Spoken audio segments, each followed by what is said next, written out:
Welcome to the Duck Fellas Podcast, your weekly dose of waterfowl wisdom, blind banter, and hunting stories that might just be mostly true. Hosted by Tyler, Kade, and used to be Austin.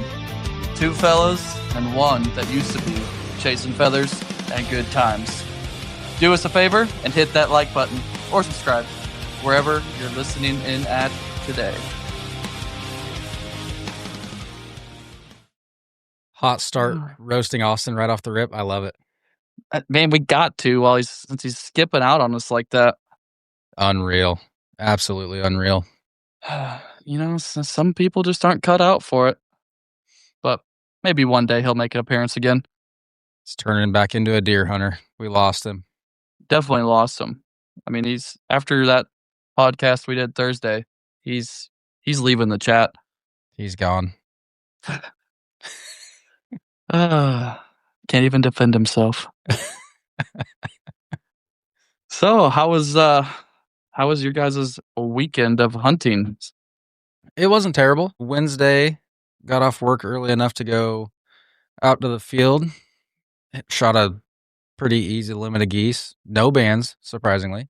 Yeah, I seen that. We never did discuss that hunt that you guys went on Wednesday. Yeah, Wednesday was a banger. Thursday sucked. Of course, as soon as Austin leaves, we shoot two bands, so he's never invited again. He was pretty tore up about that. He's like, I knew it was going to happen. He was pissed. We only shot, I think, 4, but two bands nonetheless. That's pretty good odds. Yeah. Friday, I went to work. Saturday, we shot 9, and one or two. We shot 2 bands on Saturday. Yep. Yeah. And then, Sunday we shot 6 and got the hell out of there. Not a bad weekend. You guys killed a few ducks on, was it Thursday? Or Thursday we shot 2 Thursday, and then we shot 2 on Saturday. We didn't shoot any on Sunday. Wah, wah, wah. Not good. I couldn't even tell you how many ducks we saw. It was stupid, but they landed 500 yards down the river from us. That is so unfortunate when they do that. It's cool to watch, but it is so fucking aggravating. Yeah, especially when that's what you're really wanting to kill, because it's the kind of the last weekend for them, and then they just go and land a bend downriver. Yeah, and then of course we'll go shoot geese down there, and we won't be able to get away from the ducks. Yeah, no. Whenever it opens back up on the 20th, it'll probably be nonstop ducks in our face the whole time. Yep. Little bastards. Love it. But I mean, it still sounds a lot better than being stuck at work like I was, doing nothing half the time. And then Sunday night, when we were supposed to be recording this episode, I'm stuck out there till midnight, taking cable on and off of a crane. That was terrible. Yeah, sitting on a sandbar on the river with my dog and a couple dudes sounds way better than that. Yeah. I'm sure Hank much more enjoyed his days than Ellie enjoyed her days at work. Oh, absolutely. Hank was pumped all weekend long. He even posed nice for the picture. He did. He did it on Saturday, too. Little bastard. It's so funny. I was cracking up whenever you posted that picture Sunday. He's always done that, too. I've never been good about posting them, but they're freaking hilarious. He's done it since the day I got him. He goes out and fetches birds, and when I go to take a picture of him with the birds, he just sits in front of it like, yeah, bitch, you were in my mouth. He's just proud. I did that. You didn't do anything. Well, I mean, like I said, at least you guys got on a few ducks before it ended. Could have been worse. Yeah, should have been a lot better, but definitely could have been worse. Yeah, it happens like that, though. Even to the best of the people out there, it happens. Yep. But this week, we're going to talk about private versus public hunting, and then different hunting strategies for whether it's private and public or field or water. Should be interesting. A lot of different takes on private hunting than compared to public hunting people have. Yeah. Know a lot of guys that won't even touch public ground because they're too high class for it. Not us. Oh, I don't have enough land to hunt private ground all year. We'd just be sitting there staring at seagulls flying by, chasing a or not combine, but chasing a tractor around a field all day. You'll go snacks? Yeah. Oh, what's up, my friends? I've seen you on the lake a few times. So, I mean, we'll jump into private ground first, kind of just the challenge of it. I mean, like for me, it's always fun going and talking to landowners and trying to get permission, and because sometimes you meet a landowner that just it's like instantly they're your best friend, like they've known you their whole life. But then there's the ones that, I mean, will run you off their property half the sometimes too. So like the the challenges of securing private ground in our area, especially because it's so heavily hunted and people have, I mean, known people for centuries. I've noticed it's really 50-50 on any ground, but it seems to be getting more and more difficult as more people get into the sport. That, and I feel like another big part of that, like, we're always really good about it. We don't drive in wet fields. We don't tear anything up. We pick up after ourselves as good as we can. But some of these people, dude, you go look at a field and you're like, why would you even try to get in there? There's freaking 3-foot ruts. You can tell they got the truck stuck as soon as they pulled in the field. That does not leave a good taste in a farmer's mouth. No, no, that will that all ruins it for everybody. But for certain landowners, sometimes they just say, "Nah, I'm done with that. I ain't dealing with it no more." Yep. And that's I mean that I will say that has been the biggest killer for North Dakota since I've been hunting up there for 10, 12 years now or whatever it's been. I mean, from what it was 12, 13 years ago when I first went up there and hunted to what it is now is night and day. And that's, I mean, you're seeing that everywhere around the country, but obviously there is a lot more pressured than here. Yeah, and we've had like really odd winters around here too lately. I feel like it never really, I mean, this year it's supposed to get cold and it's going to warm back up. It's typical Iowa bullshit, but we've had really warm winters with like rain, not even snow. So I feel like that's a little bit different from like a lot of places are the fields are frozen enough that you can drive in them when they're wet, but we haven't had that here. No, last year was difficult too because either, like you said, it was warm and rainy, Yep. and then you couldn't pattern the geese because it'd be warm and rainy for like 2 days, and then maybe a day or two of cold, and then they'd be on a different pattern, then they'd revert back right away. Yeah.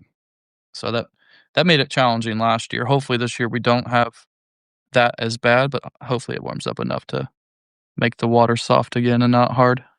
And then of course last year we tried to pull the Uno reverse card. We were like, "Oh, it's going to warm back up. They're going to go back to this field." And then they picked a field like 3 fields over. We were like, "Shit." Yeah. You'll have that on the big jobs. I love hunting geese. It's so much fun. Uh, no, it's not. I mean, it is, but it's not. Oh, they're such a pain in the ass. That's why sometimes I don't even chase the geese. I just go south. Yep. Keep chasing ducks. At least I know what I'm getting with those. Geese just change it up on the daily. They do. Even with no weather change. Same wind, same temperature. They're just like, nah, we'll go this way today. I think I seen their truck go by earlier. They're probably going to be over there. Let's go over here. But I mean, so the benefits of having private ground access for me is just if you're getting burnt out hunting the public ground, whether it's CRP or water, or whatever it is, a marsh, it's so nice to be able to go to that private ground that you built a relationship with that landowner and just, even if you don't kill a bunch or you don't kill anything, it's nice to get away and go out and chill and not have 20 or 30 parties or whatever around you. Yeah, it's always nice to get away and have that quiet day. It's just like, Yeah. yeah, we're out here by ourselves. This is nice. Yeah. Especially like on the weekends when you don't got, I mean, you don't have no boats running around all day, every day, scouting or just people coming out hunting in the afternoon or people leaving early. It's part of it. It's hunting. Yep. The biggest thing for private ground for me has always been a long-term relationship with landowner. Once you start that relationship with them, like the first year you're hunting with them, I always try to go back out and talk to them throughout the year, but I'm so busy most of the time, I don't get the chance to do that. I get a few of them I can do it with, but not a lot. I think the coolest thing is, like, I've noticed it around here, like, since moving down here and hunting some fields around here, almost every field that I have, if we're out hunting, the farmer will stop by. Like, Yeah. we'll be pulling out, and he'll be sitting there waiting for us. "How'd you guys do?" It's awesome. I've got one landowner that I hunt on, but he lets, pretty much anybody hunt his property, but every time I'm out there, if he drives by and I'm at the truck by the road, he's definitely gonna stop and say, "What, did you kill all them stupid geese?" No, didn't kill all of them, because if I did, the game warden would really be mad at me. But we will be back tomorrow. Yeah, will return. I mean, yeah, like I started with, don't be afraid to offer, like, going in the summertime if you got nothing going on and you're looking for something to do, or you wanna make sure you're gonna have that same field or that same access the next year. Don't be afraid to go to his house or his farm and see if he needs help baling hay or working on something, or however you can help out, whether it's just driving his pickup from field to field so he has his pickup there. Yep, that's huge. I mean, those guys put in a lot of hours in the spring and the fall between planting and harvesting, so anything that you can do to help out is huge for those guys. Yeah, yeah. I mean, I was saying whenever they're, you gotta be careful on the times you approach them. If they just Oh, look yeah. busy, you're probably just better off just keep on driving at certain times. There's been I've been in that situation before where I was gonna pull up and talk to one of my landowners, and I'm like, I think I'm just gonna go ahead and keep going this time because he's Yep. looking like he's ready to throw shit. I think I will take a rain check on this one. I mean, have you ever? Y I don't know. What all have you done to kinda help secure permission for property or land from landowners? It doesn't cost, like, people an arm and a leg to do, something that's easy that everyday guy can go and do. I like to get just, like, even a $50 Casey's gift card, or, I mean, any little gift card like that. Obviously, like, I don't lease any fields, but I feel like that goes a long way, and I've never had a problem getting permission again from anybody that I've done that with. I mean, that guy, if he goes to Casey's every day, you're buying that guy's coffee every morning for a week or 2, and he's happy as hell about it, Most farmers do love their coffee in the morning. and especially Casey's coffee. Hopefully soon Quick Star. I know, I'm pumped for that. I wish it was gonna be open when I came home. It looks like it's close. It's It's real. gotta be. I mean, I think the soft openings in less than a month, what Yep. I've seen. So, I'm pumped for that. But, I mean, yeah, I always try to offer them, if, like, whenever I process all the ducks and geese from the year, I always try to go back and offer them up a package of brats or 2 or 3 or some hot sticks, or if they want any of it, or even that day, I always ask them, but whenever they give me permission or I tell them I'm gonna be out there, "Maybe if you want any of the birds, let me know, I'll give you whatever you want." Yeah. I've got Don't one matter to guy me. I've got one guy every time we hunt geese, he's like, "Clean me up a bird and just bring me the breast." And I'm like, "Alright, we can do that." Yeah, some of them farmers love them. Some of them will not even look at them, and I no think matter this what guy they are. I think this guy cuts it up and he makes his own jerky out of it, and he just loves to do it. I've had to trick a few and tell them that the hot sticks are deer and not duck, and then they'll try Mhm. them like, "Oh, that's pretty good." I was like, "Well, good, because that was duck." "Oh, what?" Now it's nasty. "Yeah, yeah, throw that away.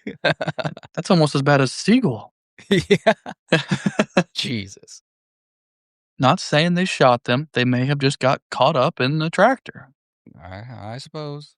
I mean, I've seen some dead seagulls in farm fields from getting caught up in implements before. Oh, yeah. That'd be a big puff of feathers. That would be so much fun though, honestly.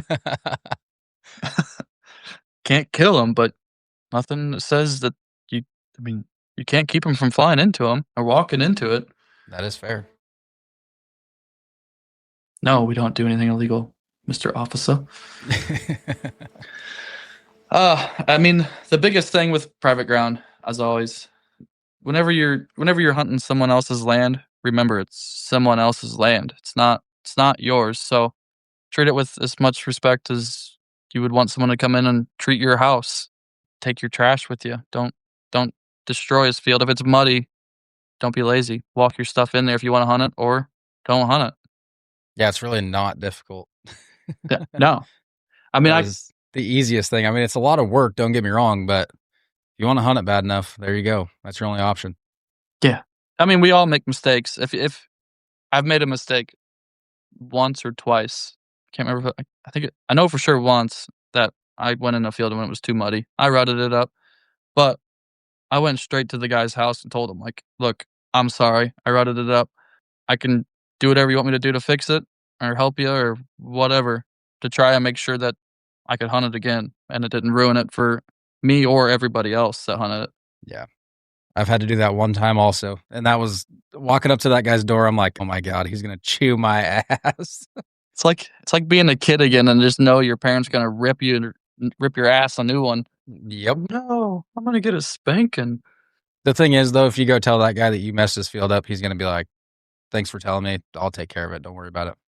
Yeah, Nine times out of 10, you might get that one guy that's like, yeah, don't ever come back here again. lose my number. Yeah. But yeah, like you said, you got a much better chance of being able to hunt it again if you just own up to it right away. If you do nobody's perfect. Mistakes happen. Yeah. I mean, shit, the time that I did it, it rained like 5 days prior. And as soon as we got like halfway into that field, I was like, shit.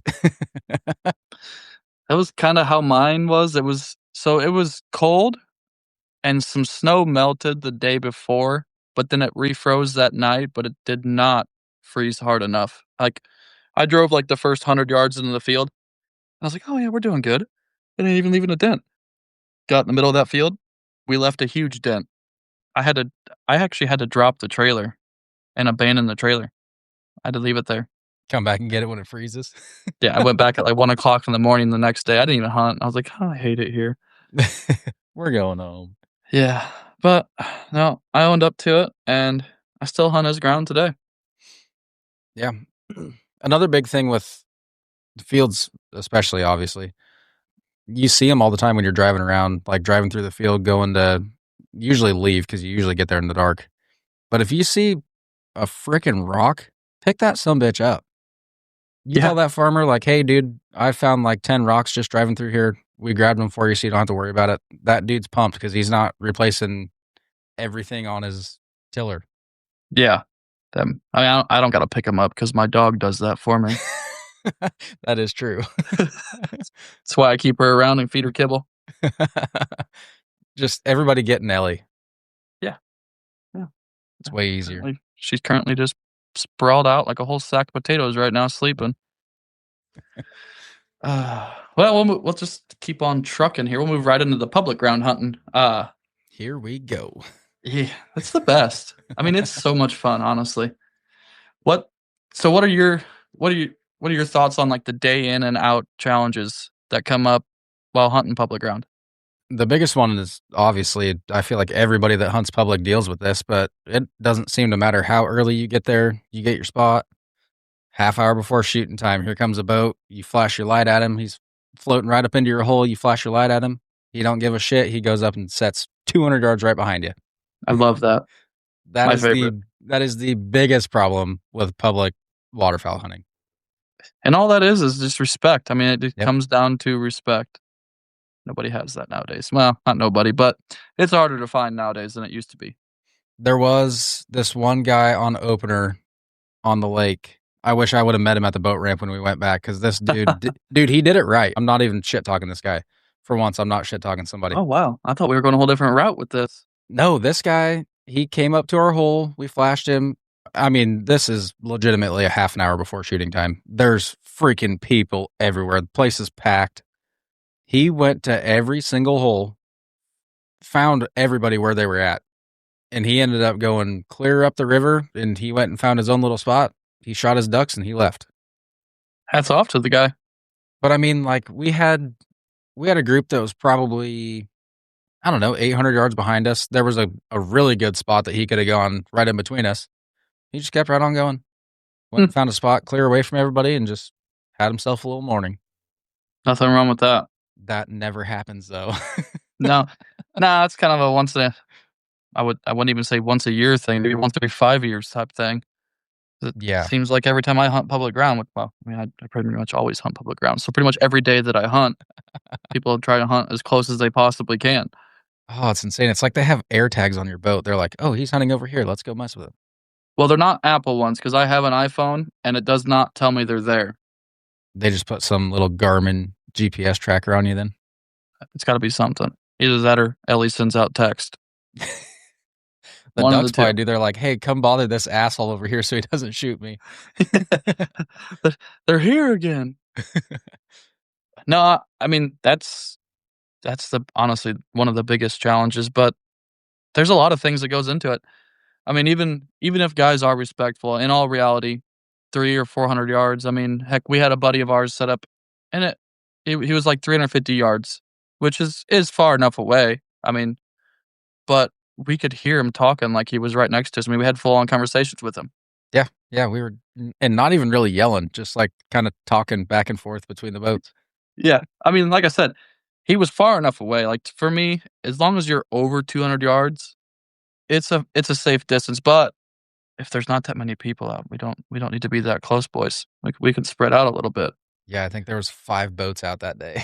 Yeah, yeah. No, there wasn't many, but it happens. You know, it's part of it. Like I said, at least 200 on a really busy day. If you're getting, because at that range, at least if you get peppered, it's not gonna hurt. It's gonna be you're gonna hear it hitting stuff. It's not gonna Yes, it's gonna be sting a you. rain. But anything closer than 200, you're just being a jackass. Go home. Yeah. But I mean, that's insane. And then you just when you're hunting that close too, whenever people are that close together and you're calling at the same ducks all the time, like the ducks don't even have like a little sound gap between parties of people, and they can hear all these different parties. They're probably not coming down. Nope. They're just gonna keep going and say, yeah, let's get away from here. Makes everybody's hunt less enjoyable and makes it harder to kill birds. Yeah, we had a kinda odd one this weekend on Saturday. The spot we hunt on the river, there's guys that have permission on the field right above it. Well, we were getting ready to go down the boat ramp and go hunt our sandbar, and this guy comes up and he's like, "Hey, we hunted the field yesterday. We're gonna hunt it again."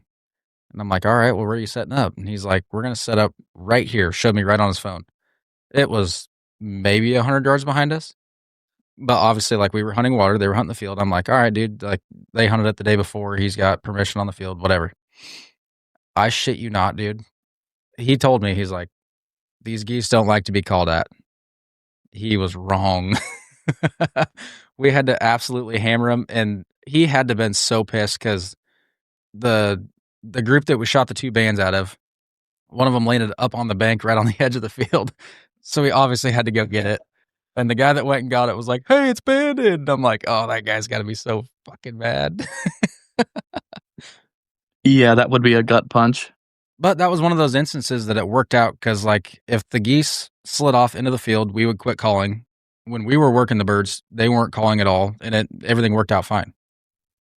That's a big thing. No, like if even if you have people set up close to you, as long as each party is respective of the other, it can work and it can Yeah, work just fine. But once again, the respect thing is harder to find than it used to be.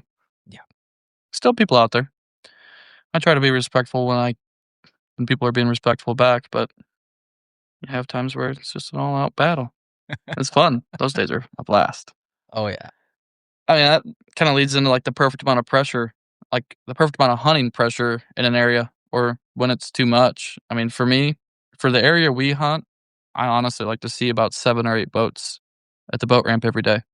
If there's less than that, I mean, it gets hard because the birds they got too many areas they can go to and just chill. They'll just go sit down and hang out. yep. And it usually happens like that. Yeah, it's terrible. I hate it. Yeah, it's tough to put a number on it because, like, you could have, if you have 8 boats that are spread out the right way, like usually during the weekdays. I mean, if you have 8 boats, the guys that are there on the weekdays kind of know, yeah, we'll spread out and everybody's got a fair shot. If you have 8 boats on a weekend, like say it's a ice up weekend or something, and there's only 8 boats there, which is a miracle in itself. But if you have, like, if you get 2 stacked up on each other, it still gives them the space to just go hang out and not get shot at.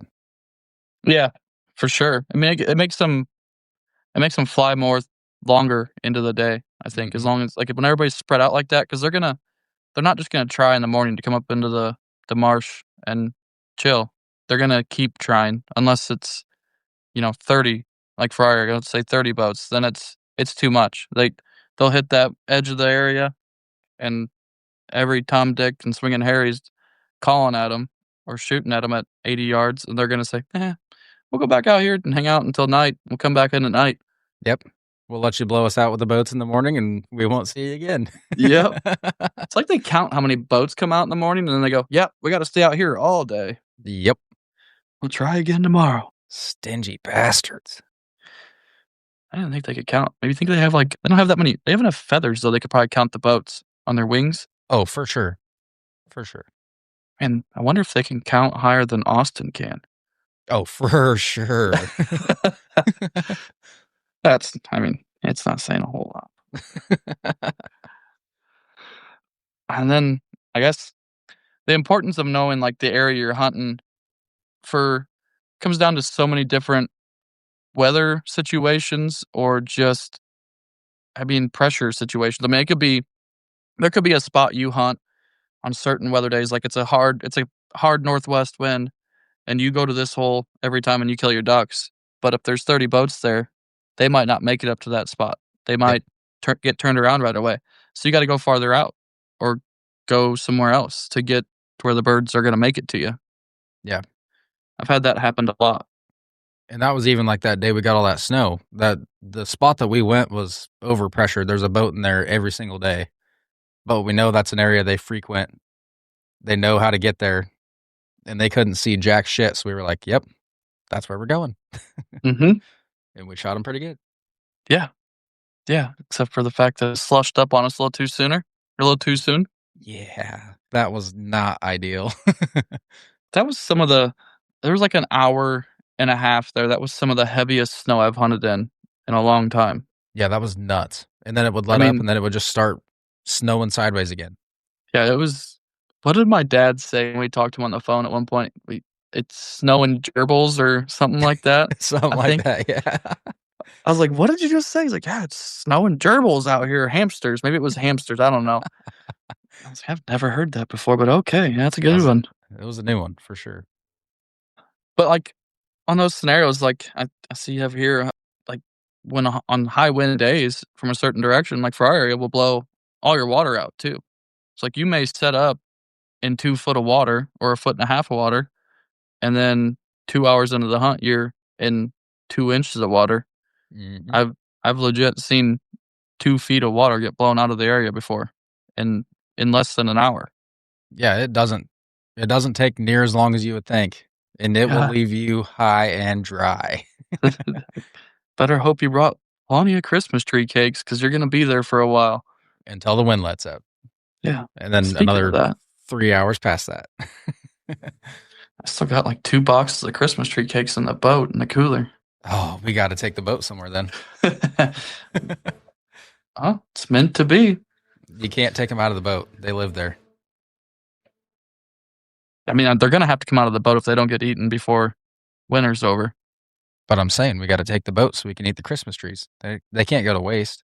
No, I mean, that's true. I just really hope it thaws out here in the next week and a half. Kinda looks like we're gonna get a warm up here right before our goose season opens back up. Yeah, I see a lot of sunshine on those warm days too. Hopefully, it's sunshine and a hard south wind. That would be ideal. Those are my favorite days to hunt, the reverse migration. Which it wouldn't be a reverse migration for honkers, but we'd get to see some cool shit for ducks. Yeah. That's usually when I get my clips of ducks, and I know you always take your photos of ducks after season. Yeah. I usually do it in the springtime. I haven't really messed with it much during season until this year, which the new lens helps that. Yeah. I enjoy taking videos of ducks, but I don't have the time for it. I'm too Yeah. busy trying to make sure that or trying to help make sure that we get the chance to kill as many ducks as we can. Whether it's our limit or it's the only 2 we get to kill that day, I don't wanna be stuck with my phone in my hand going, Right. "Oh, I wish I'd have got a call at those," or "I wish I could have got shot at that group." Yeah. You never know when it's gonna be the last group of the day. Yeah, that's the funny thing, like, when I take my camera, the first group I always shoot into, and then after that, if it's pretty immediate after we shoot that first group, I'm like, "Yeah, I'll grab the camera, we got some time today." But if it's a while, I'm like, "Yeah, I'll just leave the camera sitting down there. We gotta shoot our shit and get out of here." Right. Well, why did you check off the next section here? We already talked about it pretty much. No, we gotta really talk about it. We Alright, let it dabbled rip. into it. We Let it dabbled rip. into it. I'm gonna let you start the topic out. I gotta grab another latte before I get into this part. Alright, we'll unblock it then. There you go. Now we can get into the topic. Alright, this is a great question for you. Oh, he's going to grab a latte. When he comes back, I'll ask him. We're going to start talking about the 200-yard away setup and how we take that. Don't be saying how he does it, because I have been there when you have done the same thing. I could still hear you even though I took my headphones off. Yeah, we both do it. Yeah, trying to push it all on me. Come on now. I got the volume so loud on these things because 'cause I'm deaf, I could still hear them across the room. Huh? Huh? All right. I'm gonna let you rip it then. How often do you let off birds when they're sliding off to another group? Well, that depends. On If what? they're playing nice that day. Now, if somebody sets up within 100 yards of me or 150 yards of me, they're probably not gonna shoot a duck that day because I bring a lot of shells with me every day, and I have a lot of free time, and I get to hunt 90% of the duck season. So, I will make sure they don't do it again, and it works. It Most of the does. time, that party does not do that again to anybody else. It does. That is the worst thing. Like, you and I are both really good about if there's a group that's a reasonable distance away, if the birds work us and then they kind of slide off their direction, we're like, all right, we're done. We'll let them work them for a while, and then if they come back, we'll call them again and do our thing. But if they're within, I would even push it out to 200 yards. If they're within that, Tyler and I are both pissed. Yeah. And I mean, if they're at the 200-yard mark and they're being respectful, like they're calling at the birds when they should be calling at them, or whenever they think they're working them, and then they like say the birds just kind of lose interest in them and they move on to that group that's next in line from them. As long as like if they're being respectful and they kind of quit calling if they're starting to work the other group instead of them and the other group was being fair and letting them work the group birds first, I don't have a problem with it. But say we're working a group of birds and we can hear freaking Dingleberry off to the left just letting it rip like he's in Arkansas at the World Championship duck calling contest, just going to town. Yeah, we're gonna have a fun day. And It's 9 times out of 10, it's the second part of that. Nobody seems to have any respect anymore. And it, like I said earlier, it doesn't matter how early you have the hole. They'll come right in there and set up right on top of you, and they'll call at every single bird that's working your spread, and then they just totally dick it up for everybody. yeah. I mean, I don't ever unless you're really close, I don't ever rip on someone right away if they set up close to us. Like I'll throw a little tantrum, a little pouty fit maybe for an hour, but I'll let them do their thing. And as soon as they kind of screw us once, it's like, all right, no, I see what you're gonna be. But if you can be a respectful human being out there and treat someone the same way you want to be treated, going back to like the private ground, if you respect the hunter next to you or the party next to you, you're gonna get the same. Well, not always, but you're gonna get the same thing more often than not back. Yeah. I like to believe at least, and I try to be as cordial as I can and as friendly as I can when it comes to that stuff. Otherwise, it just leads to drama, and while drama's fun, it also gets old and annoying quick, Yeah. especially when you're all Especially out there to do the same thing. and especially when you have a boat that everybody knows. Yeah, yeah. Everybody knows what my boat or trailer looks like in my truck, so I don't need that problems. I got enough problems. Yeah, the thing about, like, where we hunt to, some of the places that we hunt, like, they can be 100 yards behind you, but it's a totally different pocket. Like, when you look at it on the map, it's a totally different area, so to say. Especially now that a lot of our habitats came back Yeah. compared to 5 years ago when we had just some ditchweed growing out there. That was Yeah. it. And you could see miles. Like, you could see a duck coming for an hour before it got there. It's like, "Here he comes, boys. Get ready." "When's he coming? We already ate breakfast and everything." "He'll be here." Tomorrow. Yeah. But no, I get what you mean there. 'Cause if you're hunting a whole 'nother timber hole or whatever it is, I mean, obviously, you're hunting a different area, so it's a little bit easier to manage then too. Still all boils down to how you respect it, though. No matter what. 100%. No matter what. I mean, this old saying still goes, you get the respect that you give. I Yep. mean, it's not always the case, but whether you're on private or public, you're gonna get what you give Yep. 9 times out of 10. Well, what kinds of different types of strategies do you like to do out pheasant hunting? Ah, screw pheasant. Austin. What a loser. Big bad pheasant hunter. He's gonna hate this episode. I love it. No, I do I too. I really hope he pops in here so we can just roast him to his face, and then He texted me 10 minutes ago, said he's heading home. So I don't know how the far away his training was, but the whole listening audience is about to hear us roast Austin when he pops in here. yeah, no, he's gonna hate life. But it's hard to, for me, it's hard to even compare like a public versus a private setup because we always hunt water on public and all of my private stuff, and I think you're the same way, is all fields, right? I mean, there's some ponds that I've hunted, but I mean, for the most part, yeah, it's mostly fields that are private. Yeah. I have some ponds that I can hunt too, and I'm usually just like, 10 ducks or a couple Mhm. thousand we can try to hunt. I'll take the couple thousand. It's gotta be a pretty unreal pond for me to go duck hunt it. Now goose hunting, I'll go hunt a pond, Yeah, for sure. especially if they're coming in singles and pairs. That can be some of the most fun hunts when you hunt a private pond that the geese are coming in just singles, pairs, or groups of threes. That's a blast. Especially because you can damn near guarantee wherever your decoys are at, they are gonna suck directly to those. It is freaking awesome. Yes, and I love the singles because then you get, like, we usually tell, like, before it comes as it's coming in, we're saying who's shooting it. It's always fun to roast the guy that misses on that single. Yep. That has gotta be the best part about it. That was another Austin story from the weekend. He did that. Oh, he did tell me about that. Yep. Yeah. Pulled up Don't and worry. whiffed it. Don't worry. I cleaned it up for him. Oh, at least you were there. And Poor goose would've got away. it was within 50 yards too. I was shocked. I thought I was There gonna ain't no miss way. it too. I was believing the story until there. I don't believe it now. I thought I was gonna miss it too. Yeah, I mean, for me, like, when it comes to setups in a field, more apt to, like, spread the decoys out and get them farther away.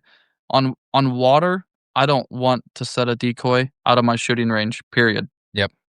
In a field, though, I'll spread decoys out 100 yards, if not more. Sometimes it kinda backfires on you a little bit, but 9 times out of 10, wherever you put that dense spot and where that calling's coming from is where they're gonna go in a field. Yep. But I've noticed in water, they sometimes a lot of times will just skirt the edge of that decoy at 100 yards and say, "Oh, see ya." Yeah, they almost always do. Yeah. I yell at somebody every time they put a decoy that's like, "Well, would you shoot that far?" "Well, no." "Well, then don't put the freaking decoy there." Now I'm getting mad. Oh, I love it when you get grumpy. I heard you got grumpy this weekend.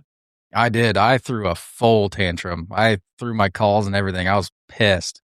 I can't remember if you told me, but I know Austin was telling me about it or somebody or maybe did you tell me about it? I think I did. Yeah. It was a damn good one. I haven't had a blow up like that in a long time. Had to clean some sand out of your calls, I heard? Yeah, it took me like an hour.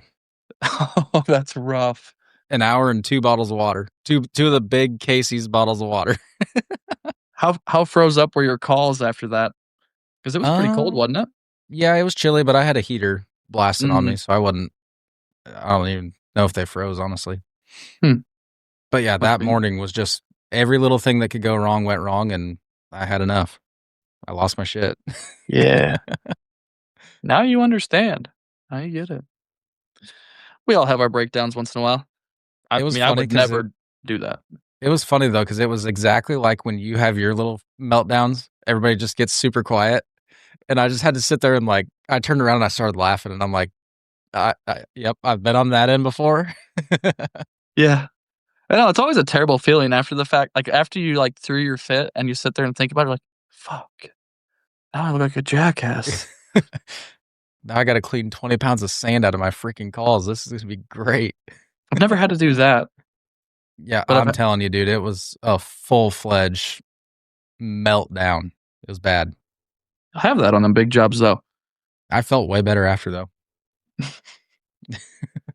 So, kinda like our next 2 topics here in that strategy section are based off of calling styles. So, I mean, for me, my calling styles change definitely, not even just by the day, but by the hour or by the group of ducks. I mean, every group's different, and every group's gonna do something different. I mean, they're birds. They have the brain the size of a peanut, but they can see everything. Yep. My calling styles change definitely more for private ground than on the public, because the private ground, when I'm hunting a field, depending on what the geese want, but I try to be softer. Once I get their attention, I ain't doing much. Nope. Just a couple clucks or a moan, or if I'm duck hunting, I hate feed chuckling, but I will do a ton of it in a field, and that's just to kinda keep their like, draw their attention to where I want them to finish at. Yeah, chuckle or one of those little soft quack sequences are absolutely freaking killer in a field. Yeah. But, like, when it's windy out, man, I'm shredding it. Mhm. I'm gonna be as loud as I possibly can for as long as I can, just to make sure that they do it where we want, because they can't just imagine.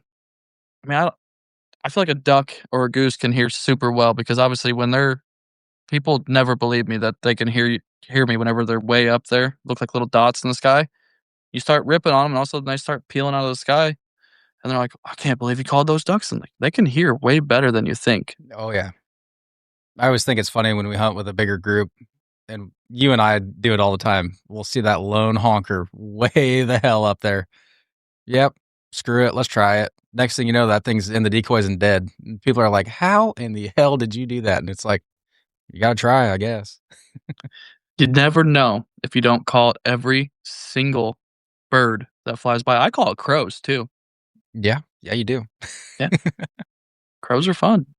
Sometimes they talk back. They usually do. Yeah. I even tend to call it the seagull just when we're really bored. The They don't flight usually radar, respond. the flight radar app is awesome for those clear days. You look up and where's that plane going?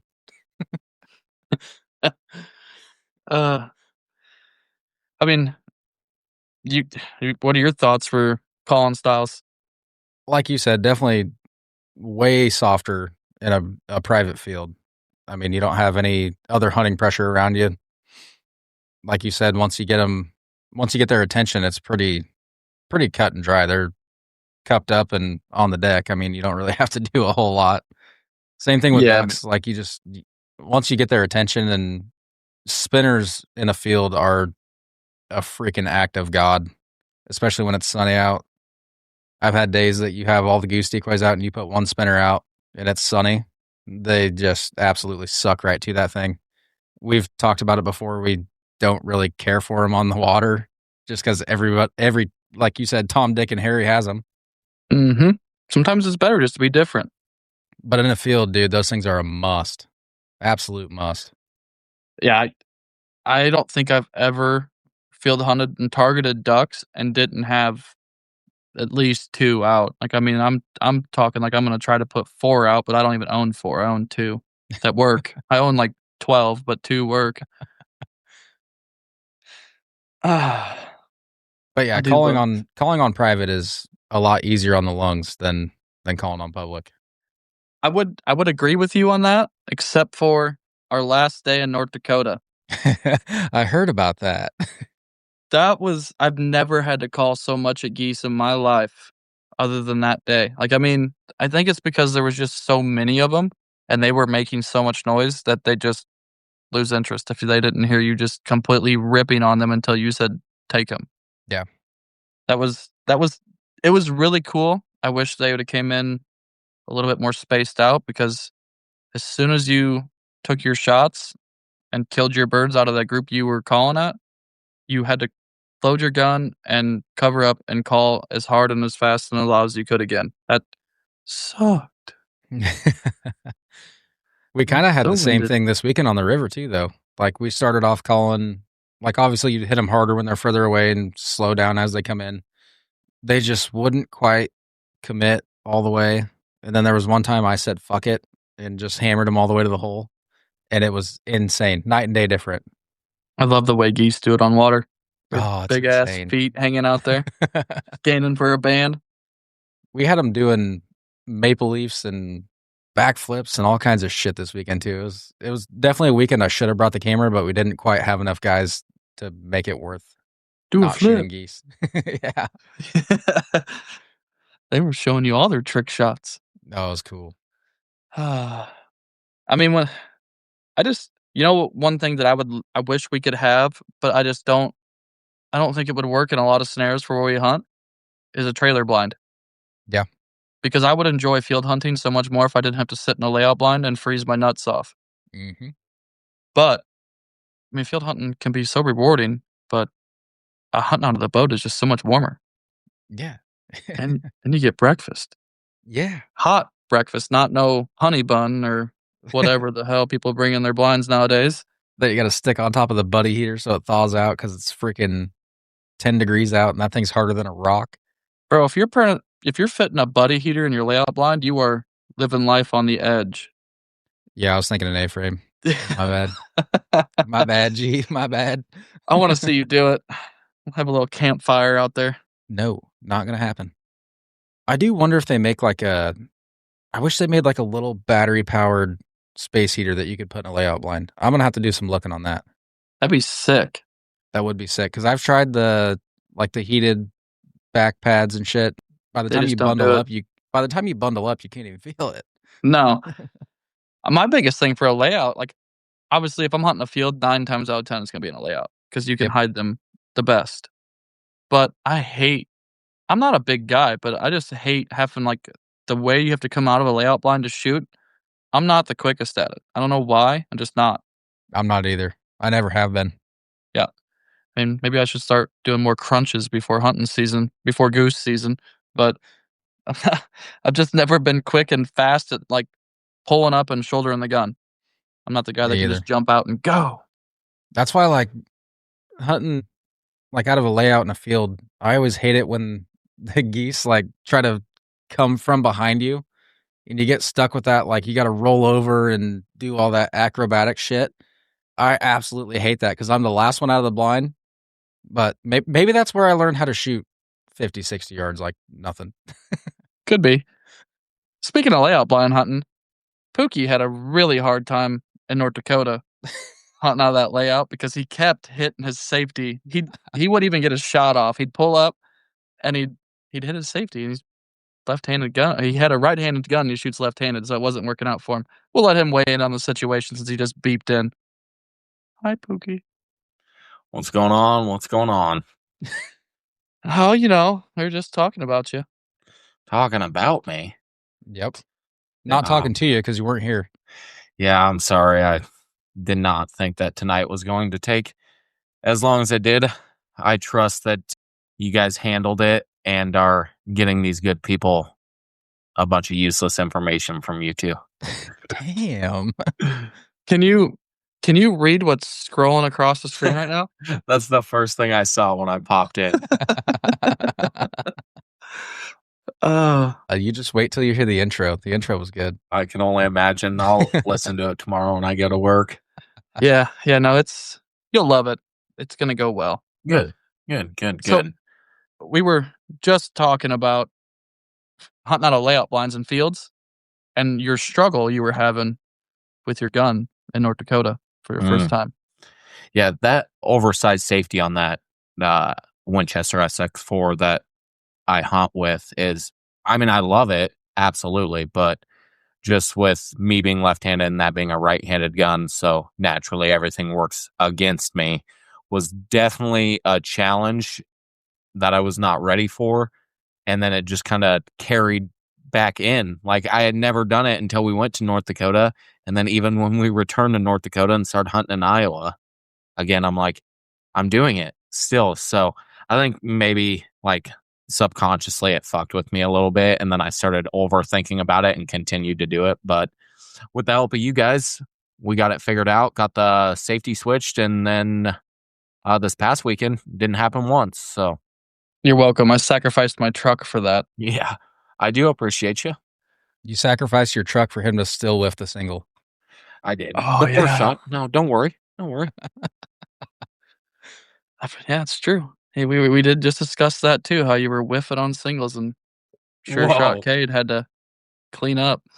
Whoa. Relax. It was one. If I do recall, Cade's gun got stuck and a bird that definitely should have died got out too. So I don't want to point me.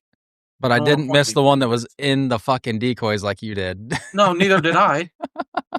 We shot those two together that were standing in the decoys. Boy, were you guys just letting them eat some sand before they got out of there or what? Yeah, no, we were definitely letting them get comfy. Like, we were hoping that they would just invite more of their homies over, but that didn't work. They invited one that was off my end, and my freaking charge handle got stuck in the blind. Ooh. So by the time I got up, he was out far enough that I wasn't even comfortable shooting it, and I would have shot him right in the ass. Didn't have a boat. It was just my dog, and I'm like, I'm not even sending him on that.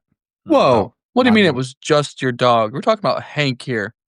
Dude, that would have been a freaking 200-yard swim by the time he got to that thing.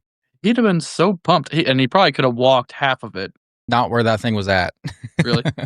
It was definitely going towards the deeper side. Yes, He still would have been pumped about it. He'd have been pumped to try it. he would have. Oh, And he don't would've worry. We gotta go back and refuel for snacks. Dawson shot enough birds in the ass that Hank got plenty of time in the water. That's a fact. Good. I'm sure he just loved his time out there. Yep. He was Yeah. enjoying it. I actually had to call him off a mallard. I was surprised he listened to me. But then that thing dove and never surfaced. Mhm. At least you can call your dog off, Ducks. When Ellie's on it, partly because I think she's deaf, but she don't care. She's just going for it. No, it was tough. I had to shock the shit out of him. So you had a shot collar. Mm. See, I don't run Ellie's shot collar anymore because I tried it. I would zap the shit out of her, and she'd just kind of look back like "fuck you" and keep going. This is my bird. Yeah. See, if I whack Hank on like the first level, he does a horrendous yell and he fucking hates that thing. So I kind of got him by the non-existent balls there. He pretty much just says that you don't love him anymore, and he's done. He won't let me get this duck. I hate it here.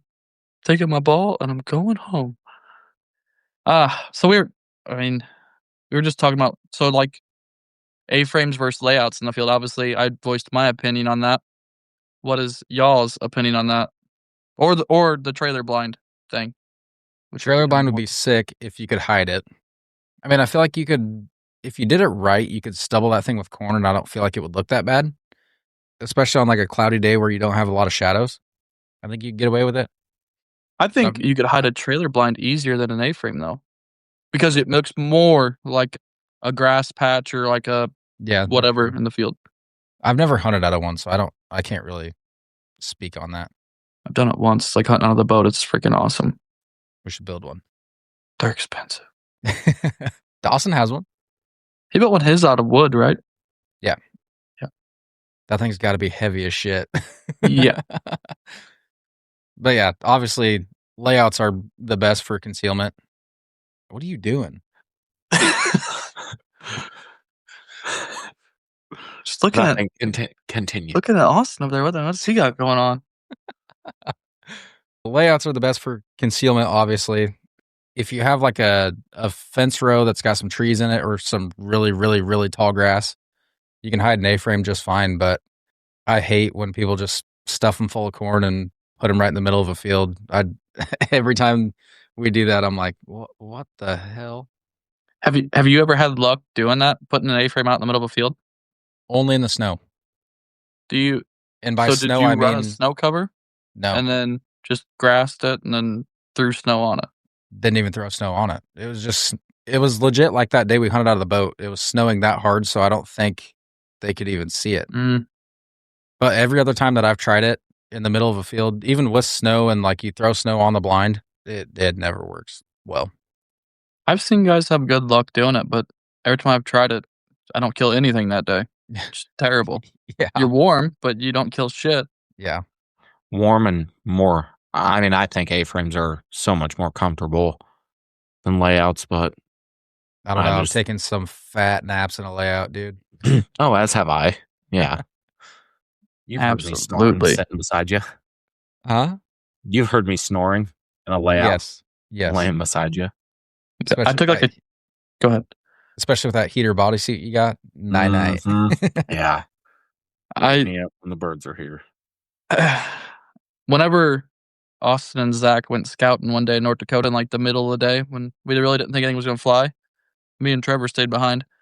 I took the fattest nap I've ever taken in a layout blind before. I'm pretty sure I had to be snoring, but I slept for probably 2 hours, hour and a half, 2 hours. That's impressive. Yeah, I was tired, sleepy boy.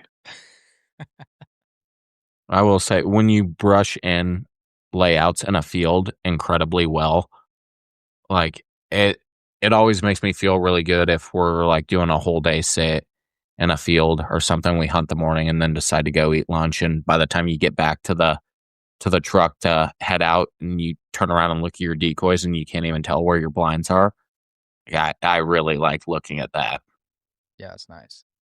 Especially if it's a low stubble field and you kind of talk to the landowner beforehand and you kind of dig those blinds in a little bit. Like you dig a little 1 foot deep area. I mean, I've never done more than a foot, but you dig that foot down and put those blinds in those holes. You can be invisible then for sure. Mm-hmm. A lot of work though. That sucks, especially when it's cold out and the ground's like not fully frozen, but it's soft enough you can do it. It just absolutely sucks. Gets all crunchy. Yeah. Dude, the dog's out there digging. Get to work. Yeah, no kidding. Yeah, just tell Ellie there's like a million rocks in this little Dude, patch she'd have here. it done in like 5 minutes. I know. Unless it's her nap time, then she ain't doing shit. Like right now. Yeah. Let's just kind of go over what we've talked about here, as we kind of close up this episode. I mean, we've discussed a few topics here, private versus public. Talked about respecting private ground. If it's not yours, treat it the way you would want someone to treat your house if they came in there. Don't just leave it trashed. You know, if you go to a field and it's a guy that you had never hunted before, if you leave it and looks like you've never been there, I promise you he's going to let you hunt it again the next year, unless somebody else came in and hunted it and ruined it. But even then, you still probably have a fat chance of trying to get it hunted again.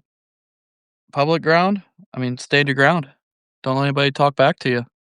Slap them in the face and kill ducks. Don't even let Austin fuck with you. No, I mean, he's turning into a deer hunter now anyways, so we won't see much more of him. Wow. Wow, that's for somebody that's stuck in a different state, not hunting at all and not contributing to our hunting. That's criminal. Not contributing. Yeah. Whoa. Those are some big words. Yeah. Yeah. What did you think about doing this weekend for hunting? I'm not hunting anything. Oh, you're not going to go now. It's closed. Yeah. Oh, okay. Yeah, no, because it's crazy that I could have swore you'd talked about using an ice heater possibly in a pond. But, you know. Yeah, I found this ice heater in front of somebody's house.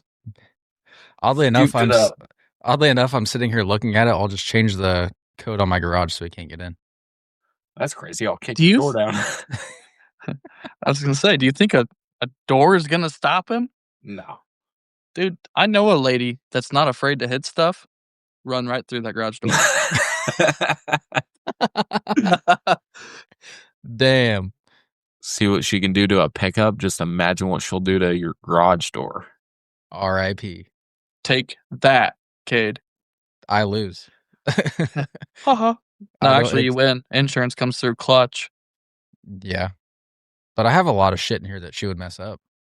Mm-hmm. Well, you don't got no fucking tools because we asked for tools the other day and you couldn't find a screwdriver. That is fair. That is fair. It's all at the race shop, not here. I mean, do you have anything you wanted to touch on? I don't know if you have the doc open, Austin, but Yeah, no, I looked over the doc, just kind of looked through the closing thoughts and so on and so forth. I haven't really decided what I'll do this weekend if I get that ice eater thrown together. I already have permission on a couple different ponds that we could at least test it out on and, I mean, see how it works for different size ponds, different depths, and how much water it can clear and how long it takes to kind of report back to you guys for so on and so forth through the rest of goose season. But we'll see what this weekend brings. What, obviously, with you guys not being around, if I do it solo or see if anybody else wants to try to tackle that with me. Cade's not going to be around, dude. This dude's just Nope. skipping out on hunting season now. He's just part-timer. Part-time. Kind of like Austin's podcast career, part-time. Yes. Boom roasted. Yep. Ducks are over around home, so I'm jipping state. That's crazy. Ducks are over around home. All you have to do is drive 3 miles south. How many ducks are 3 miles south? Enough. I bet there's What do you mean enough? You got home from work and took a nap. You didn't go see how many ducks are south. I bet we could at least find 8 mallards south. No, he's probably right on that one. You could probably find at least 8. It's all right though. I get it. Take a weekend off, come back well rested for after the split. We'll get after it for the last about a month and a week. Hopefully daddy's home. I'm going to tell you right now, I'm going to be the polar opposite of well rested. Good. Are you on partying? Yeah. Yes. Heck yeah. Hopefully I get some good Snapchat. Yeah, drunk snaps from Kade. I've been saving it all duck season. I'm ready to rip. You know how he's been making fun of us for listening to Pink Pony Club? He's going to do it. He's going to do it. I will just for you. Yes. Yes. I'm saving that Snapchat too, 100%. Yeah, absolutely. That'll be our first one of our first reels on Instagram when we start posting on Instagram more. As you should. Yeah. I mean, I don't know if I'm fully going to be transitioning to geese when I come home. I mean, I'm going to go goose hunting, but I still have the appetite to kill ducks. So, well, I mean, a trip to a different state is never off the table. I still have plenty of vacation to use. We did talk about that today. Cade has vacation coming up too. I do. Mm-hmm. Not that he'll use it though, because Cade doesn't use vacation. He actually hates us. Yeah. I'm trying to save it so we can go on a trip next year. Come on now. Allegedly. Yeah, I'll believe it when he shows up. Damn. Yeah, he probably would cancel. Well, what about 3 weeks, 2.5, 3 weeks before the trip? Yeah. I hate it here. I'm taking my ball and I'm going home. We had to switch it up a little bit. I mean, me and you've been roasting Austin whole episode. I can only imagine the shit I'm going to hear when I listen to this tomorrow morning. I'm not going to lie. It was pretty chill compared to what it could have been. I had thought about saying more, but I really didn't want to hurt your feelings because, you've been kind of a little bitch lately in text. Yeah, I'm fragile, and I do appreciate you looking out for my feelings like that. Yeah, so think about that whenever you do listen to the rest of the episode tomorrow, that it could have been much worse. Good deal.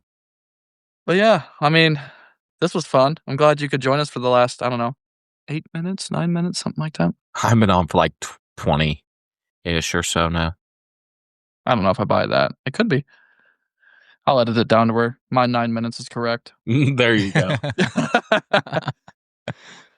Anything you guys would like to add before we close up this motherfucking shop? I feel like Pookie should add something. I mean, dude, as much as he talked Thursday, we'll add that. We'll let Austin add what happened this past Thursday real quick. Oh, yeah. I didn't know if you guys had already talked about that or not. No. So we got the opportunity to go on another podcast with some of my buddies. They are primarily in the deer and turkey hunting world. We'd love it if you guys go over and give their podcast with us. I think it ended up being like just over 2 hours long. Did they post it? No. They're like are almost completely done editing it at this point. So just over 2 hours long of straight up shit talking back and forth between acorn cow hunters. And so legends, it was good. The real legends here. Correct. Yeah. So yeah, go and give them a look. They're on all platforms of social media, Facebook, TikTok, Instagram. Their podcast is also posted on Apple, Spotify, all the major ones. Living Legends Outdoors, really good group of guys. It was a lot of fun. I wish Tyler would have been able to be there in person. I think the banter would have even been better in it. But no, I got mad and hung up at one point. Yeah, that's fair. That's fair. Tyler didn't get a lot of words, and Kade and I did a lot of the talking. Austin did a lot of the talking. I did, yeah. Yeah, well, if you want to hear Austin talk, just go to that podcast and listen to it, because he talked like 3/4 of the episode. It was crazy, mind-blowing. Sorry, I had a lot to say. Did I say anything bad? I don't know. I haven't listened to the podcast yet. Oh, fair enough. No, it was a lot of fun, though. I enjoyed it. A little bit different style podcast, but sounds like a bunch of good dudes, and it was a lot of fun. I will say, for as many dudes that were on that podcast, there wasn't a whole lot of talking over people. Mm-mm. Cool. It went pretty well on that side of it, really. And hopefully Tyler can see their setup sometime in person, because their setup that they have for it is pretty sweet. The table and everything, and all the mics around. I wish their chairs were a little easier to use, but their setup in one of the guys' basements is pretty sweet. We're gonna go over there when I get home and drink a few beers with them and talk to them, because I got to talk shit face to face at least, because they were talking enough over the phone. I got to get them back a little bit. Absolutely. It was kind of hard to do it over the phone, because I couldn't see, like, you guys were there to see their facial expressions, see how the vibe was. I knew it was I knew it was all in fun, but it's harder to do on the phone. You can't see them. Right. But I'm sure we'll hopefully we do something like that, a collaboration with it. I'm gonna have to edit that part out. That was terrible. Minor hiccups as we close out the podcast, but I got fat fingers and hit buttons, okay? Bear with me. Thank you once again for stopping in, giving us a listen. As always, subscribe on your preferred podcast destination to keep up with our latest episodes. We're on Apple, Spotify, YouTube, Amazon, Podbean, and iHeartRadio. It's all Duckfellas Podcast. If you don't see us, shoot us a DM, reach out however you can. We're on Facebook and Instagram. And give us a shout. Let us know where you want us. We'll get there. Don't forget to follow our social media accounts, Duckfellas Podcast on Facebook and at Duckfellas_podcast on Instagram. As always, happy hunting. Hope your season was great. See you next week.